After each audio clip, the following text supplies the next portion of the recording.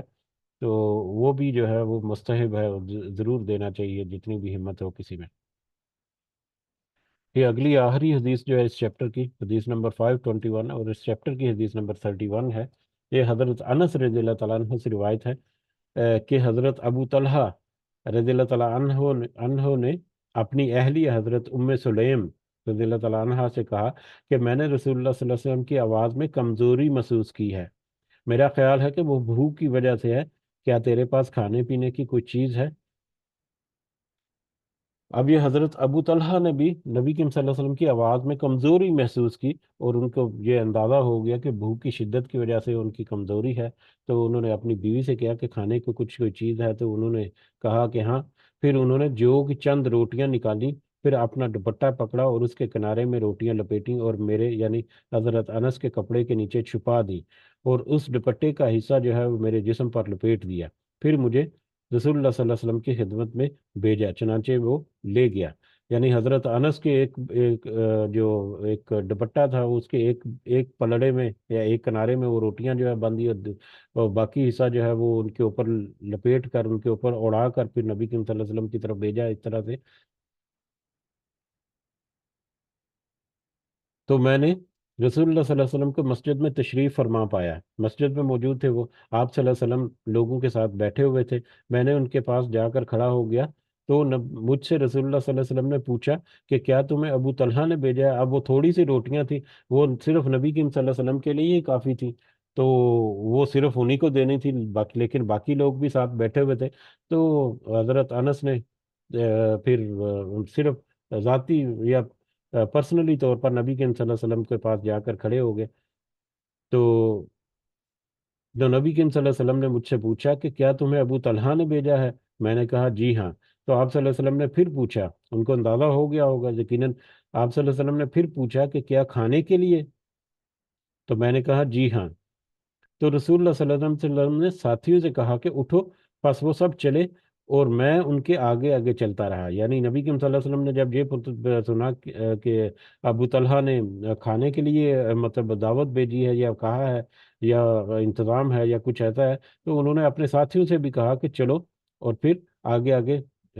حضرت انس جو ہیں وہ آگے آگے چلتے رہے ان کے، یہاں تک کہ میں حضرت ابو طلحہ کے پاس پہنچ گیا اور آپ کو اس بات کی خبر دی کہ نبی کریم صلی اللہ علیہ وسلم جو ہیں وہ تو خود بھی اور اپنے ساتھ اپنے ساتھیوں کو بھی لے کر آ رہے ہیں آپ کے گھر کی طرف۔ پس ابو طلحہ نے فرمایا کہ اے ام سلیم، اپنی بیوی سے فرمایا، رسول اللہ صلی اللہ علیہ وسلم اپنے ساتھیوں کے ساتھ تشریف لے آئے ہیں، اور ہمارے پاس تو اتنا کھانا نہیں ہے جو ان سب کو کھلائیں۔ انہوں نے کہا اللہ اور اس کا رسول ہی بہتر جانتا ہے، جیسے ایگزیکٹلی جیسا پچھلی حدیث میں کہ وہ بیویاں، اب یہاں پر دیکھیں کہ وہ بیویاں بھی کتنی مطلب سمجھدار ہوتی تھیں، کہ جب رسول اللہ صلی اللہ علیہ وسلم کو پتہ چل گیا، اس کے باوجود اگر وہ ایسا کر رہے ہیں تو یقیناً اس میں کوئی حکمت ہوگی، تو انہوں نے بلکہ اپنے خاوند جو ہیں ان کو بھی تسلی دی کہ فکر مت کرو، اگر نبی کریم صلی اللہ علیہ وسلم کو پتہ ہے تو پھر یقیناً وہ ایک حکمت کے ساتھ آ رہے ہوں گے۔ پس ابو طلحہ باہر نکل کر چلے، یہاں تک کہ رسول اللہ صلی اللہ علیہ وسلم کو جا ملے، یعنی اب ابو طلحہ جو ہے وہ باہر نکل کر راستے میں آئے تاکہ وہ ریسیو کرے نبی کریم صلی اللہ علیہ وسلم کو۔ پس رسول اللہ صلی اللہ علیہ وسلم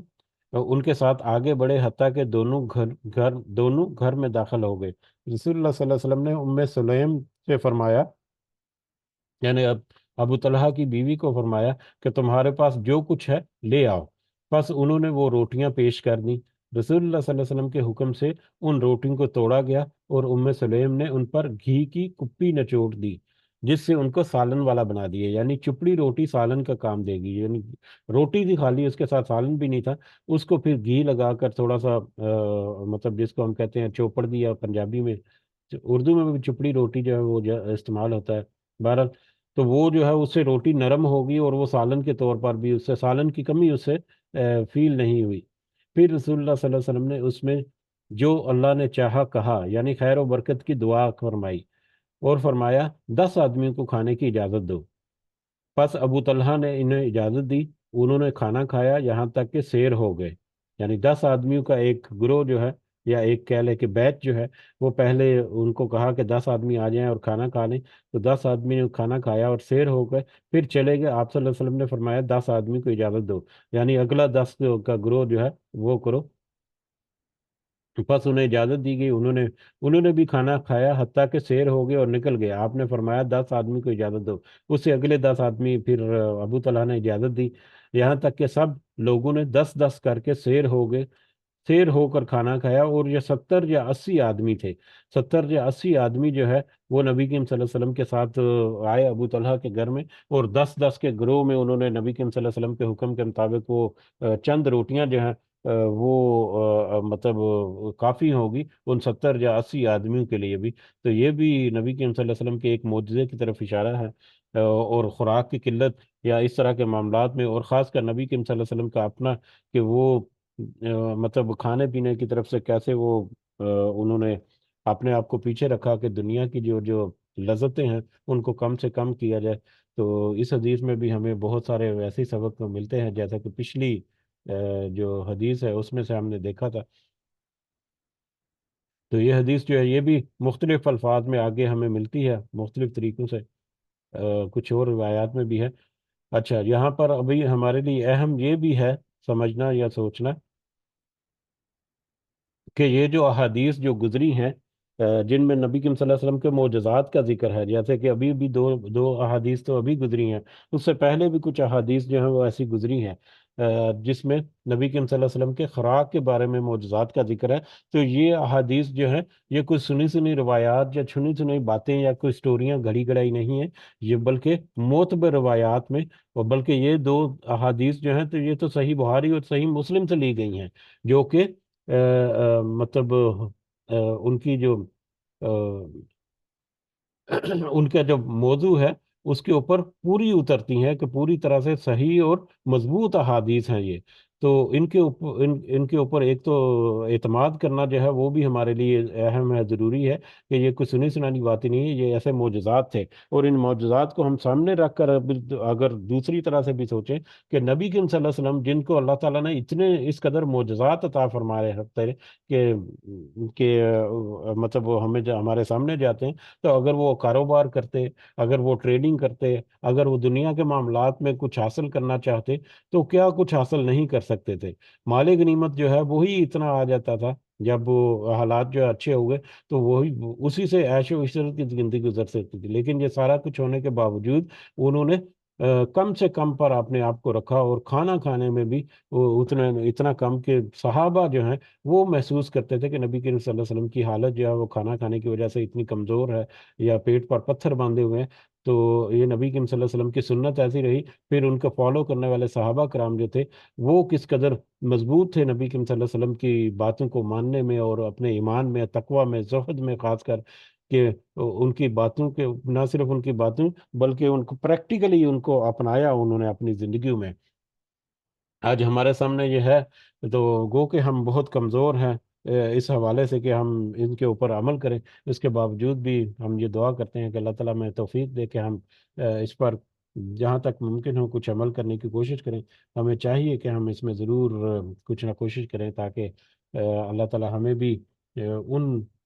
لوگوں میں شامل فرمائے جس کے اوپر اللہ تعالیٰ آخرت کی منزلیں شروع ہوتے ہی اپنا رحم اور فضل و کرم کرنے والا ہو۔ آمین یا رب العالمین، وما علینا الا البلاغ المبین۔ جی، اس میں ہمارا یہ چیپٹر جو ہے وہ مکمل ہو گیا الحمدللہ۔ تو اس دعا کے ساتھ کہ ہمارے کہنے میں، سننے میں، سمجھنے میں کوئی کمی بیشی ہے تو اللہ تعالیٰ ہمیں معاف فرمائے، اور اس کی صحیح سمجھ کے ساتھ اللہ تعالیٰ ہمیں عمل کرنے کی توفیق عطا فرمائے۔ کچھ اضافہ آپ کرنا چاہیں تو آپ کر سکتے ہیں، جزاکم اللہ خیرا کثیرا۔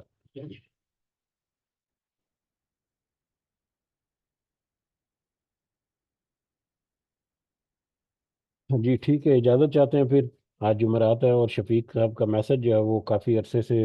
مطلب اس کی یاد دہانی جو ہے وہ بھی نہیں ہو سکی، اور شفیق صاحب کا ٹائم جو ہے یہ اس وقت وہ بھی بڑا کریٹیکل ہے، خاص کر آج کل کا جو ہے کہ ان کا ڈیوٹی وغیرہ کے معاملات جو ہیں چلتے ہیں۔ بہرحال وہ جمعے کی نسبت سے وہ پیغام دیے کرتے ہیں کہ جمعے کو کوشش کریں کہ اونٹ کی قربانی کا جو ثواب ہے وہ ضرور حاصل کریں، اور پھر دعاؤں اور اذکار جو ہے، اور خاص کر درود کا ورد، یا درود جو ہے وہ زیادہ سے زیادہ جمعے کے دن جو ہے وہ نبی کریم صلی اللہ علیہ وسلم کے اوپر بھیجنا. تو یہ شفیق صاحب کی ایک نصیحت ہوتی تھی ہمیں، یاد دہانی طور پر میرے ذہن میں آئی، تو میں نے کہا چلو ہم اس کو یاد کر لیتے ہیں ایک طرح. سب کو دعا میں ضرور یاد رکھیں. اللہ تعالیٰ سب کا حامی و ناصر ہو. ہمارے جتنے معاملات ہیں اللہ تعالیٰ وہ آسان فرمائے. ہماری جتنی مشکلیں اور پریشانیاں ہیں اللہ تعالیٰ ان کو ہم سے دور کرے، اور پھر برکت ڈالے ہمارے رزق میں اللہ تعالیٰ. اور ہمارے رزق جو بھی اللہ تعالیٰ نے ہمیں عطا کیا ہے اس میں برکت کے ساتھ ساتھ آخرت کمانے کی بھی اللہ تعالیٰ ہمیں توفیق عطا فرمائے. دنیا میں جو ہمارے والدین اور ہمارے جتنے بزرگ حیات ہیں اللہ تعالیٰ انہیں صحت سے بھرپور زندگی عطا فرمائے. باقی بھی جو بیمار ہیں یا اس طرح کے معاملات میں گرے ہوئے ہیں، آزمائشوں میں گرے ہوئے ہیں، اللہ تعالیٰ سب کے لیے آسانیاں اور صحت والی زندگی عطا فرمائے. اور جو اس دنیا سے گزر گئے ہمارے والدین اور بہن بھائی اور سارے مومنین اور مومنات، اللہ تعالیٰ سب کو جنت الفردوس میں والا مقام عطا فرمائے. ربی رحمہما کما ربیانی صغیرہ. ربی رحمہما کما ربیانی صغیرہ. ربی رحمہما کما ربیانی صغیرہ. ربنا آتنا في الدنيا حسنة وفي الآخرة حسنة وقنا عذاب النار. ربنا ظلمنا أنفسنا وإن لم تغفر لنا وترحمنا لنكونن من الخاسرين. ربنا تقبل منا إنك أنت السميع العليم وتب علينا إنك أنت التواب الرحيم. سبحان ربك رب العزة عما يصفون وسلام على المرسلين والحمد لله رب العالمين. سبحانك اللهم وبحمدك أشهد أن لا إله إلا أنت أستغفرك وأتوب إليك. جزاكم الله خيرا كثيرا. السلام علیکم ورحمۃ اللہ وبرکاتہ.